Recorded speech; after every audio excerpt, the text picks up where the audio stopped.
Do you really need a coach? And is there a way to train and improve without one? Guys, welcome back to the What Life. Let's roll. So we're about to do a ZRL race and I will jump to that in a second, but give me 2 minutes of your time because I've recently discovered that having a coach is great, but not so great if you don't actually do the sessions. And that was the hard lesson that I learnt, was that I wasn't committing and doing the sessions that were actually set for me. So I opted for a slightly different approach, which was keep things very simple and go back to basics. I focused on just doing as much riding as I was kind of comfortable throughout the week and then throwing in the odd session here and there. But the key difference is that I was doing this session and I was trying to do it every week or every other week and using it to see whether I had improved or not. It's probably the hardest session that I do. It's far beyond my abilities. Well, it was. Until I started doing a bit more riding, a few more sessions, throwing in some Zwift races, and returning to repeat the same session multiple times. I'm getting further and further through it each time. It's certainly helping show that the training that I am doing is paying off. Here's my one little tip to someone that might want to improve as a cyclist, but probably doesn't want to take the step of getting a coach. I'm not poo-pooing the idea of having a coach. I think it's absolutely brilliant. But then I am saying that if you don't do what you are prescribed, it's probably not worth the money that you are paying. The one thing I do like to do is I follow people on Strava, and occasionally I am guilty of pulling off the sessions that they do and I see them do thinking, oh, do you know what? That's my weakness. 2-second efforts or 2-minute efforts or 3-4-minute efforts. And I'll see a session that someone does and it will speak to me and say, well, I'm not very good at that. Let me try and do that session and see how good I am. Do that session once or twice, come back to my big boy test, VO2 max test session and see whether it is helping me. And thus far, it's been going very well. And I implore you to do something similar. So tonight we have round 3 of the ZRL race, and this one is a hilly one. I'm going to do the thing that you probably all want to do, which is ride like an absolute idiot. I'm going to throw in attacks when I can. It's a scratch race, which basically means it's first from start line to finish line. Normally you try and ride this a little bit conservative. You kind of sit in the group, you play a little bit of mind games, you ride smart. Guys, we all know I'm not the smartest rider in the world, plus it's also esports, and I love using these as a chance to train hard, push hard, and kind of try and get the most out of it from that respect. So I'm going to throw the cat amongst the pigeons, and we're going to go crazy tonight and see whether the training is paying off. Guys, I'll see you on the bike in a second. Ladies and gentlemen, welcome back to The What Life. We are round 3 of ZRL.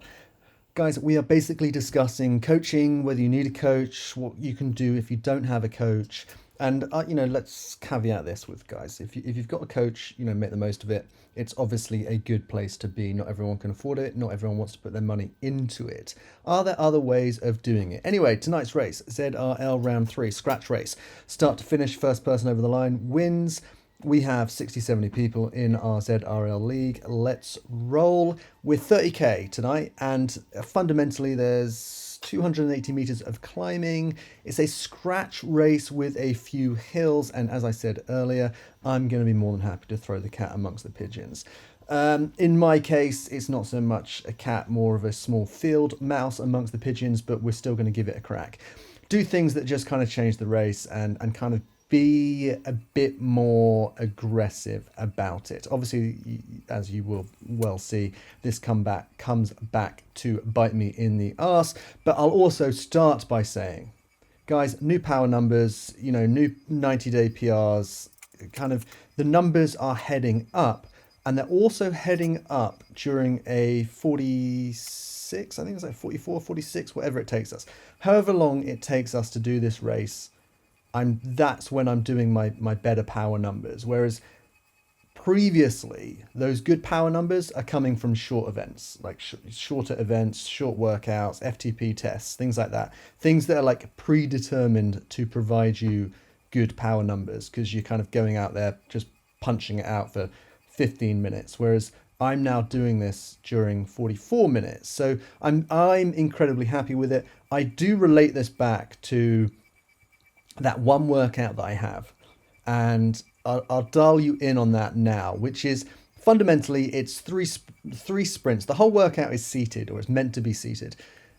3 sprints, 15 seconds, or 10 seconds each. A little bit of a rollout time, kind of top end zone 2, and then you go into the bulk of the workout, which is 30 15s. 30 15s are relentless because they do not give you enough time to recover.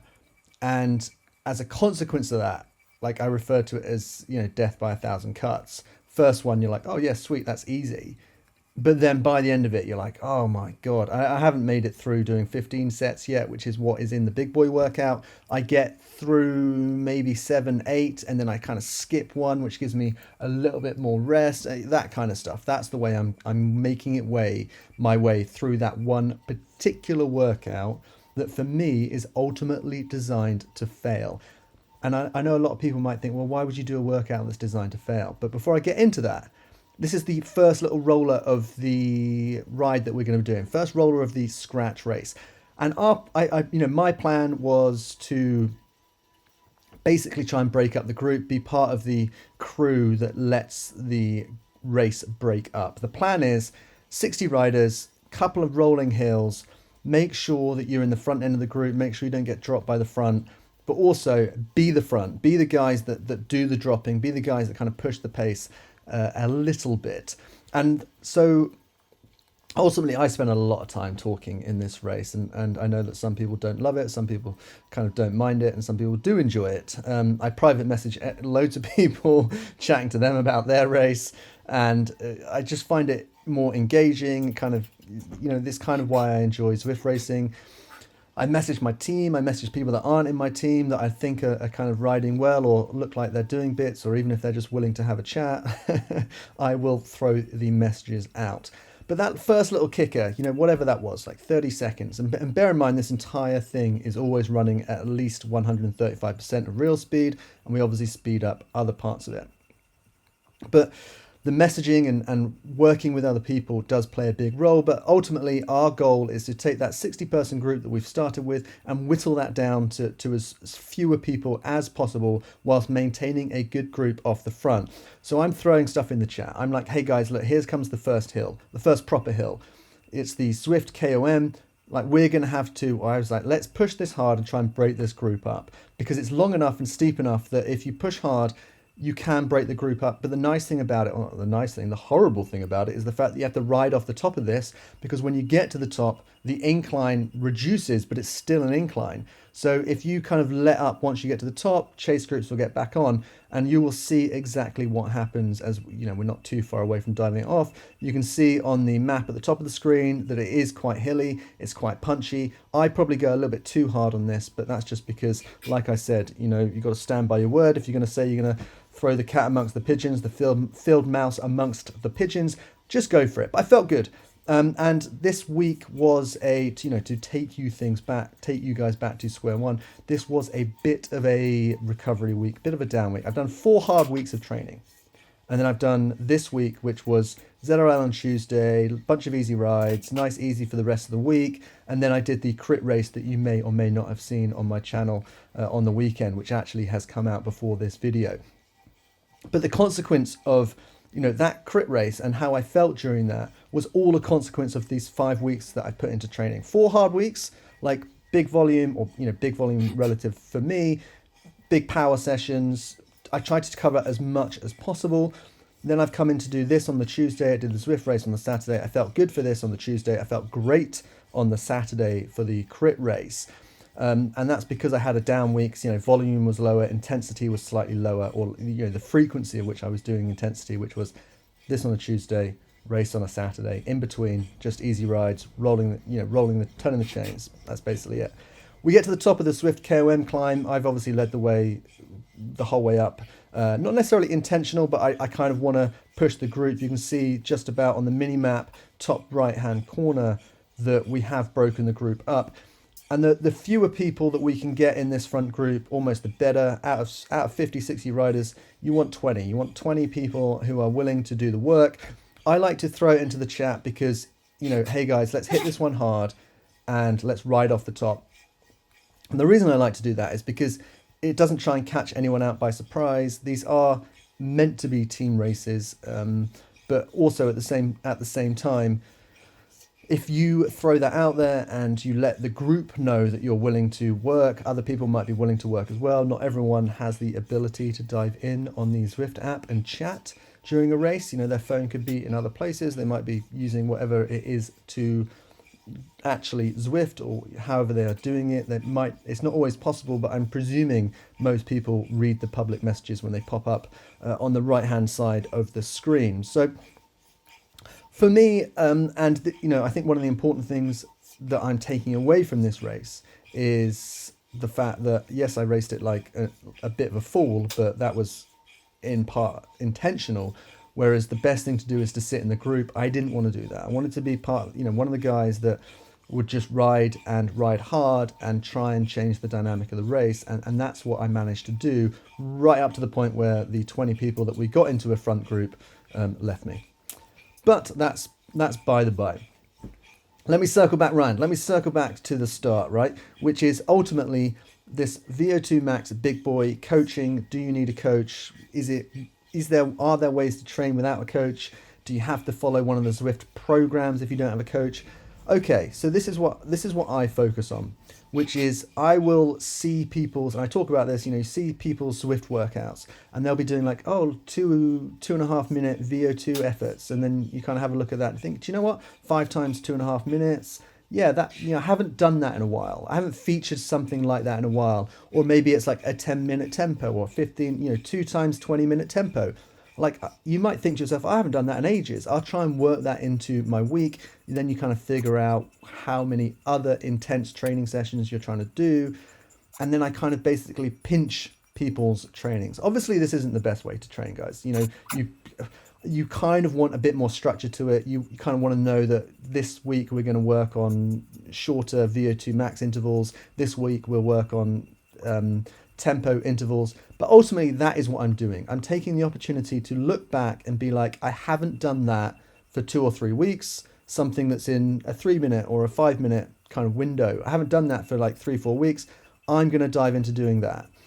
And then I try and work that into my training week. So ultimately, if if you post your rides on Instagram, or you post your little Zwift stories about doing a Zwift session, the chances are I'm like screenshotting and zooming in on what your session is, and then basically deciding whether it's something I want to do.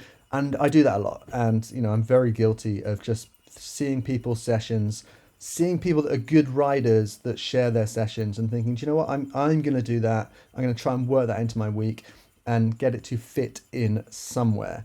The VO2 max session, the one that's designed for me to fail, is something that I think I do continually tweak it. That's the first thing I'll say, is like I'll continually adjust the numbers or change the recovery ever so slightly. And that's been my latest change. Is 30-15s for me are brutal, and I cannot hold on for 15 of them. So I've changed the recovery to 25 seconds. So it's 30-25s now.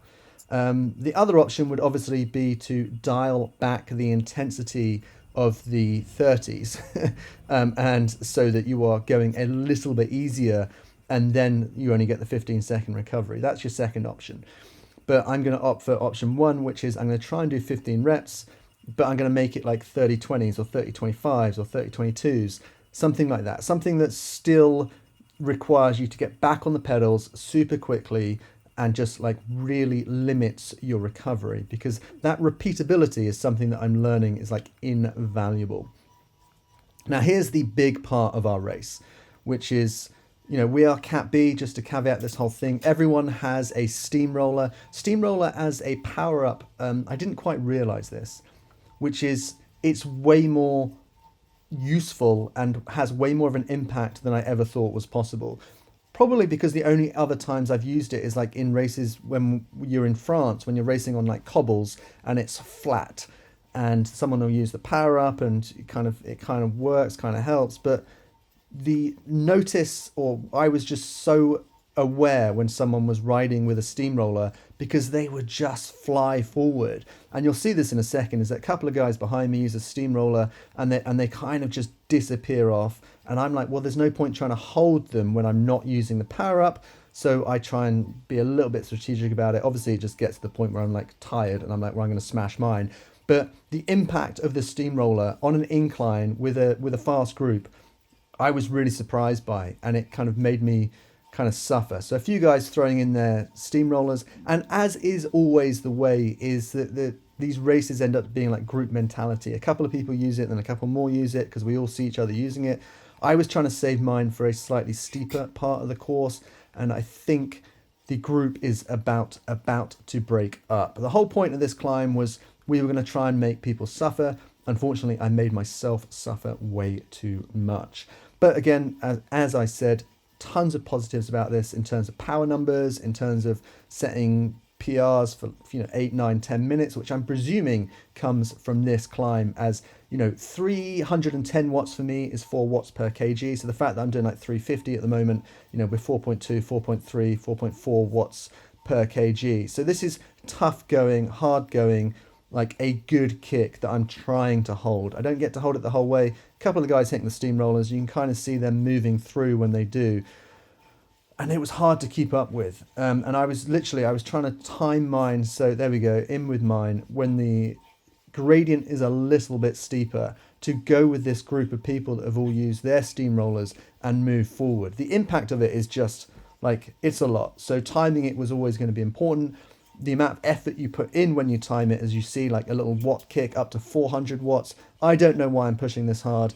It feels a bit unnecessary, and ultimately this is kind of what made me pay, was trying to push too hard down the bottom to hold the front of the front group when I should have just tried to sit in the group. But like I said, I did want to ride this one a little bit kind of cavalier, just like peeing into the wind, if you will, just be a little bit crazy with it, try and see what can happen. Because again, esports, my goal is not to be the best Zwift racer at a Cat B ZRL on a Tuesday night, random Tuesday night at the end of January. My goal is to be like a better and continually improve as a rider. And that's it. And I think doing races like this, where you actually just throw caution to the wind and you ride really well for 80% of the race, can actually pay off more than finishing the race but not putting quite so much into it, a bit more measured. And that's my perspective. Certainly when it comes to esports, I think if I was outside, you'd obviously do it a little bit differently. And this circles back around nicely to the question of like, what's the point of doing a training session where you're not going to complete it? And that's the same thing, as in actual fact, pushing harder and working harder and doing more than you are capable of, and going to complete failure, which is something that you don't, if you were to be doing a gym training routine, very rarely do you work to absolute complete failure. And very much the same when it comes to cycle training. But I do feel like there has to be the few occasions where you do that, because it does measure your ability to improve, how you're improving, whether you are improving. And I've said this before about a year and a half ago or a year and a bit ago about a US marathon runner who went to the Olympics like 207, 208 or 209, something like that. Really good, Mike Scully. And he would say that you have to continually be improving. Always look back and make sure that you are on an upward trajectory. He said that a lot of people think when it comes to endurance-based training that you should just put yourself in a hole for 4 or 5 weeks. Your numbers start going down 4 or 5 weeks. Your numbers get worse as you're more fatigued, as you're trying to do more, as you're trying to work harder. And you fatigue yourself so much that after those 5 weeks, you think, oh, I'll just take a week off and suddenly my numbers will bump up. He says it's almost like people think 1 step back will give you 2 steps forward. And you guys can see me slowly losing the group here as I die a death. And I make it quite far up the climb, and I'm pretty happy with it. I'm not going to complain about anything. Like I said, numbers are on the way up. I think that ride there was probably the result, or that hill climb there was the result which gives me my PR numbers that I end up with at the end of the race. But back to this whole like one step backwards, two step forwards mentality is we think that we train super hard for 4 weeks, take a week off, we'll come back in that 6th week, an easy week, like when I say a week off, an easy week, come back in that 6th week and suddenly we will have bumped forward. So sometimes we think it's one step back, 2 steps forward, but it's not. That can sometimes, most often, be 2 steps back, 1 step forward. So you still end up net losing, not actually improving.